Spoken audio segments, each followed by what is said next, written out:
Hello, my crafty friends. Today I am sharing another alternate card created with my October Paper Pumpkin kit. This one is a 7 by 5 inch card and it fits in a number A7 envelope. I realized just now that I hadn't decorated the envelope. So I will use the stamps that came in the kit, just like I've done on the other cards, to decorate the envelope with. And this one is a Tower Pinwheel card.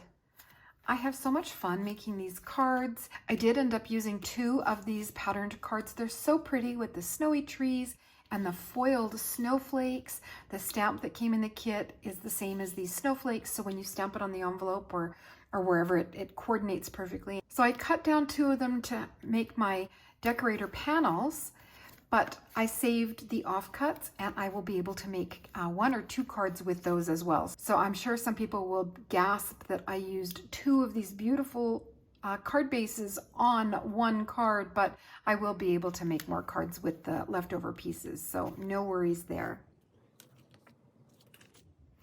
This is how the card looks as it comes out of the envelope. You can see it folds so flat. It's light and will mail for a single stamp. The snowflake dies that I used are from Lawn Fawn, and they are the stitched snowflakes.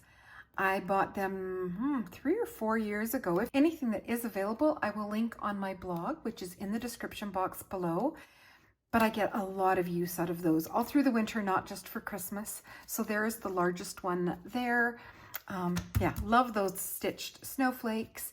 I've added a gem on each flap of the Tower Pinwheel, and they came included in the kit. The silver is a retired Stampin' Up! Product. It's a galvanized silver. It's so pretty, and I had a piece left over. I had been using it for some other cards that I've already shared, and so it was sitting on my stamping table, and that's what I used to die cut the snowflakes with and also mount my sentiments.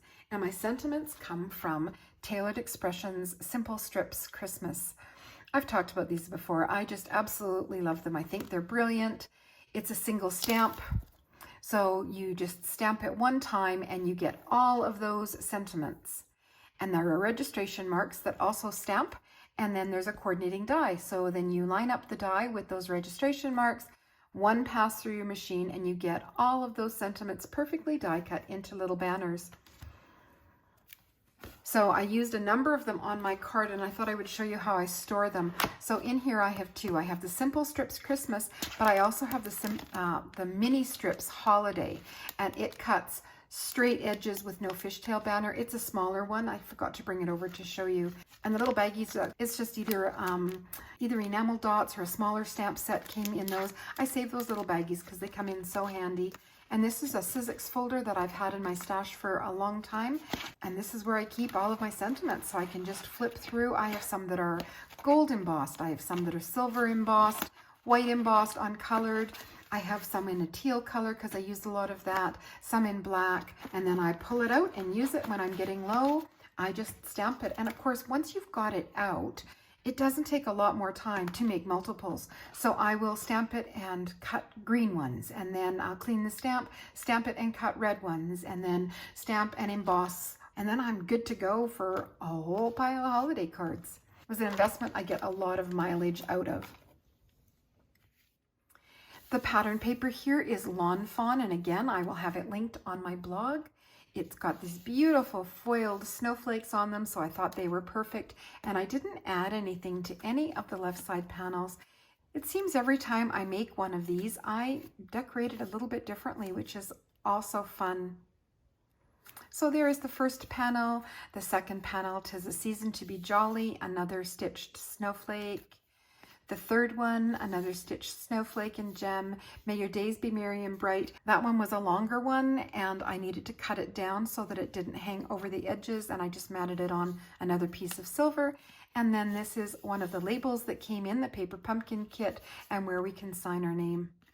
So these cards are fun to make, they're fun to play with after you make them, and they stand beautifully for display. And you can see I used the same snowflake foiled paper from Lawn Fawn to create the tower, so whoever I send it to I know is going to pick it up and look, and they've got the pretty foiled snowflakes in behind. I'm going to link the tutorial on my blog, which is in the description box below.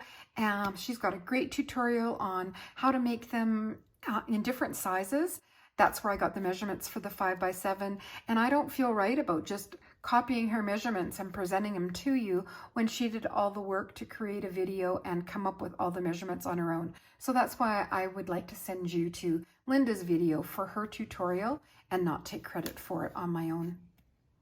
If you enjoyed my video today, please give it a thumbs up and subscribe to see more. And that's it for me today.